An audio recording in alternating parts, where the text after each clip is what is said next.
మీకు ఊహ తెలిసినప్పటి నుంచి చెప్పండి, ఎప్పుడైనా చర్చిలో చెడు నేర్పించారు? ఇక్కడ ఎప్పుడు చెడు ఉండదు. బైబిల్లో చెడు చేయమనిందా ఎప్పుడైనా? చెడు చేశారు అని అది గ్రంథస్థం చేశారు, మనం చేయాలని కాదు. గ్రంథస్థం చేయడం వేరు, దాని మీద ఆమోద ముద్ర వేసి మనం కూడా అట్లా చేయండి అని చెప్పడం వేరు. యుగాంతమందున్న మనకు బుద్ధి కలుగుటకై దృష్టాంతములుగా ఈ విషయాలన్నీ కూడా మన మేలు కొరకే వ్రాయబడ్డాయి. ఇప్పుడు మనుషుల్ని కులాలను బట్టి చిన్న చూపు చూడండి అని ఎక్కడుందా?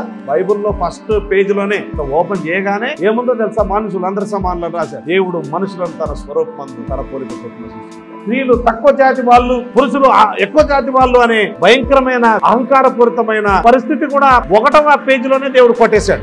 వేరు పాత్రలు పోషిస్తారు, but they are equal in value and equal in dignity. ఎట్లా ఉందంటే అసలు వాక్యం బైబిల్ పాటించక, ఎప్పుడు నేను పాటించకపోతే నా తప్పు, మీరు పాటించకపోతే మీ తప్పు. మనం తప్పు చేశాం కాబట్టి బైబిల్ తప్పు కాదు, మన దేవుడు తప్పు కాదు. ఇందులో మంచి ఉంది, చెడు లేదు. మరి ఎందుకు యేసు ప్రభువుని నమ్ముకోవట్లేదు? ఇంత మంచి ఉంటే